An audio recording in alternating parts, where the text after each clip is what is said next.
I'm Andrew, and welcome back to Community Design Review, where we take a look at some of the top designs from the custommagic subreddit.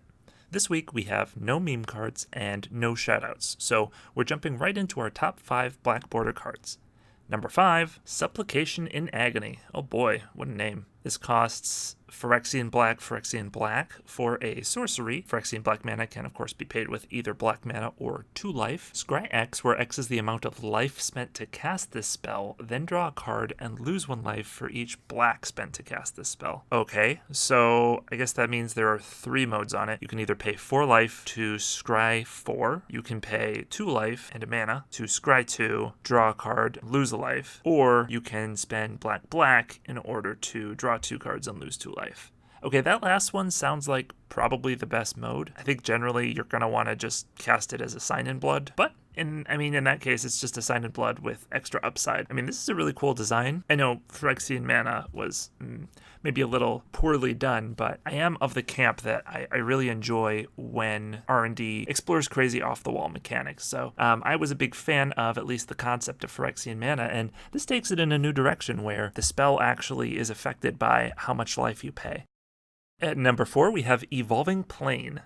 It is a non-basic land that says tap, add colorless, or tap, put a plains, island, swamp, mountain, or forest counter on Evolving Plane. Wow, that's interesting. Obviously, plains, island, swamp, mountain, and forest counters don't actually exist yet, but I'm assuming that if they did, it would be a counter that you put on a land that makes it a land of that type. So if it has an island counter, it becomes an island, and islands intrinsically tap for blue mana. This is a really cool take on a 5-color land. It starts out tapping for colorless, but any time that you don't need to use it in a turn, you can add a new color to its repertoire. The main thing that you will run into with this is memory issues. If you're printing this in a set, you're going to want to include like they did in Ikoria, they included all those keyword counter token, like punch out things. You're going to want to include those here too, because otherwise it's going to be really difficult to remember what you put on it. But yeah, this is a really cool, really smart design. At number 3, we have Calm's Interception.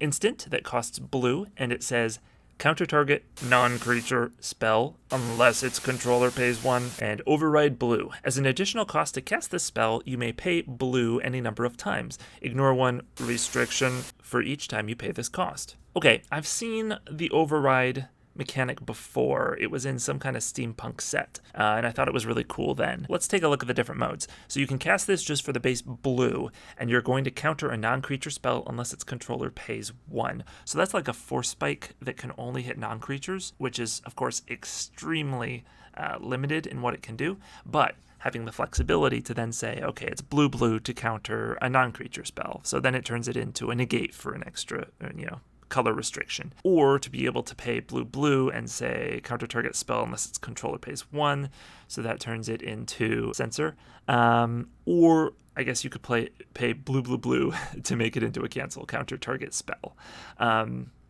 So at every level, in every mode, this card is weaker than its counterparts, and that is good. That's how you want to build a modal spell. Each mode should be weaker, but the flexibility that the card provides makes it worth playing a weaker card. This is a really cool design. I do like the override mechanic. It just reads a little weird, but I don't think that's too big of an issue. I think it's really cool. Coming in at number 2, we have Food for Thought. It is hybrid, green-white, for an enchantment that says food you control are clues in addition to their other types.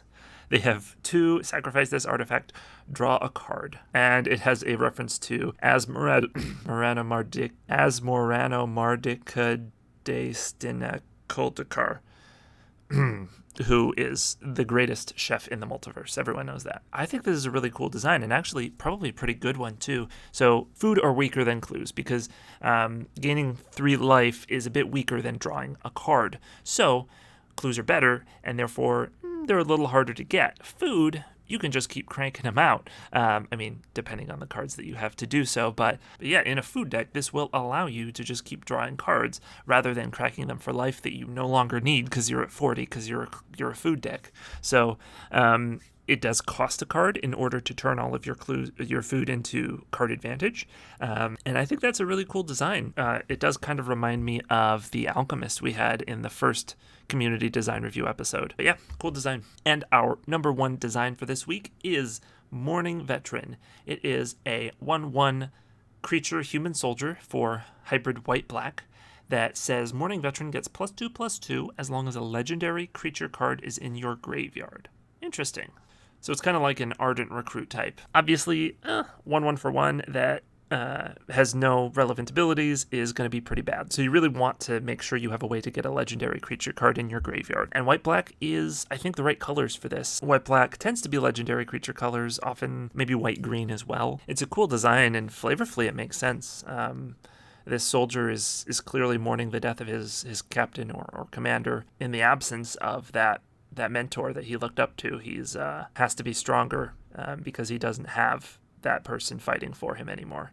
Interestingly, the flavor and the mechanics are sort of at odds because flavorfully, he's sad that his mentor person is dead, but mechanically, you want to kill that person so that he gets stronger, or at least you need to find a way to get one in your graveyard, whether that's by mill or discard or something like that. So, very interesting design, very cool design, and I think a really great design. That's all for today. Thank you so much for watching. If you liked this video, be sure to like, subscribe, and submit your own designs to the Custom Magic subreddit. We'll be back next Tuesday to look at some more cards.